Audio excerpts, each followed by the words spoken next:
El modelo económico cubano se distingue notablemente del de otras naciones. También se fundamenta en un esquema socialista, que esto implica que el Estado ejerce el mayor control sobre casi todas las compañías, los bienes disponibles y la actividad productiva. Dicho de otra manera, el poder central determina qué artículos se fabrican, en qué volumen y a qué costo se ofrecen al público. Por décadas, Cuba dependió en términos económicos de la Unión Soviética. La misma adquiría su azúcar y a cambio le suministraba crudo, provisiones y respaldo financiero. Además, a ese sostén la economía cubana conservó cierta estabilidad durante un buen lapso. No obstante, al desintegrarse la Unión Soviética al comienzo de los 90, Cuba perdió a su socio comercial clave y se sumió en una profunda recesión. A esta etapa se le denomina el periodo especial. Se vivieron grandes carencias de alimentos, combustible y transporte, y la gente tuvo que ajustarse a subsistir con lo mínimo. Con el transcurrir del tiempo, Cuba consiguió restablecerse un tanto gracias al turismo, que devino en una de sus mayores fuentes diversas. Multitud de personas de todas partes viajan para disfrutar de sus playas, su acervo cultural y su legado histórico. Adicionalmente, en el país percibe ingresos por la venta exterior de tabaco, ron y azúcar, así como el envío de médicos y expertos a otras naciones. A pesar de ello, la economía cubana sigue lidiando con numerosos desafíos. El bloqueo económico impuesto por Estados Unidos desde hace más de 60 años restringe el intercambio comercial y el acceso a recursos. Asimismo, hay escasa intervención proveniente del extranjero, una marca dependencia del sector turístico y una producción interna que resulta insuficiente para atender todas sus necesidades. La guerra en Corea del Sur por parte de Japón afectó a los países no solo económica y socialmente, sino que también cultural, ya que los soldados japoneses en la invasión que tuvieron en 1950 hasta 1953 no lo dejaban vivir cumpliendo su cultura. Es decir que, por ejemplo, le cambiaban la religión, idiomas, y no los dejaban opinar o comer sus comidas. Y, por ejemplo, de la religión no los dejaban rezar o expresar públicamente su religión ni sus opiniones. La gente lo obligaban a hablar otro idioma, los torturaban y los extorsionaban si no le hacían caso, o los mataban o mataban a sus familiares o los castigaban.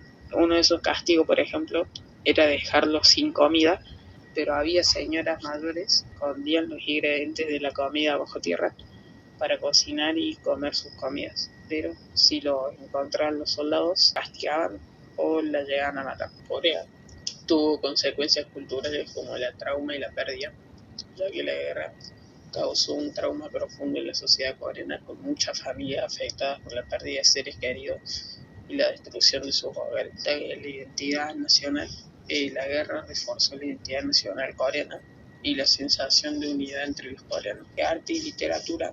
En la guerra inspiró obras de artes y literatura que reflejaban la lucha, el sufrimiento del pueblo coreano y la cultura popular. El Perú tiene una historia muy antigua. Mucho antes de la llegada de los españoles ya existieron grandes civilizaciones.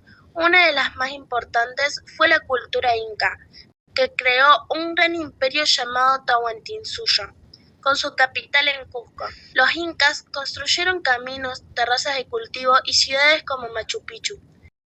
En 1532 llegaron los españoles dirigidos por Francisco Pizarro. Tras vencer al último emperador inca, Atahualpa, el Perú se convirtió en parte del Virreinato del Perú, bajo el dominio de España.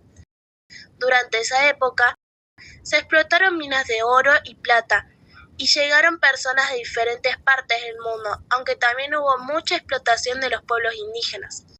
A inicios del siglo 1800, los movimientos de independencia en América Latina inspiraron a los peruanos. Finalmente, en 1821, el general José de San Martín proclamó la independencia en Lima. Y en 1824, con la victoria en la batalla de Ayacucho, se consolidó la libertad del país. Después, el Perú pasó por diferentes etapas. Guerras como la del Pacífico contra Chile, cambios de gobierno, dictaduras y democracias. Millones de venezolanos emigran debido a la crisis económica, la escasez de alimentos y medicinas, además de la inestabilidad política, donde el propio gobierno no permite las quejas y quienes lo hacen sufren consecuencias.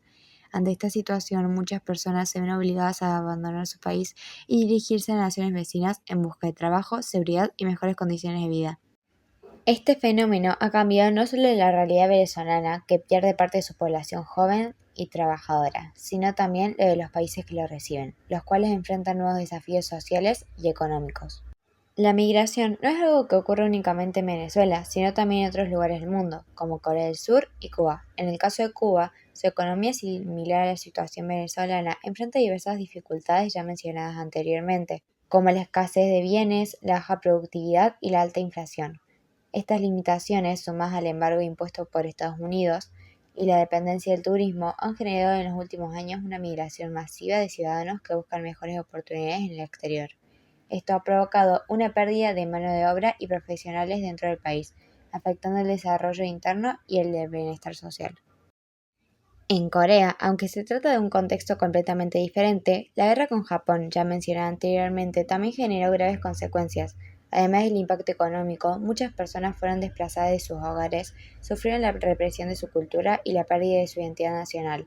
Estos desplazamientos forzados no solo transformaron la vida de personas, sino también de su entorno, dejando marcas profundas en la sociedad y en la historia del país.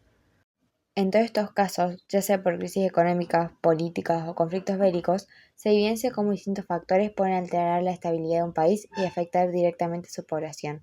Estas situaciones provocan movimientos migratorios masivos y la transmisión de culturas entre regiones, mostrando que, aunque la migración no siempre ocurre en las mejores condiciones, forma parte de la búsqueda humana por una vida más justa, digna y segura.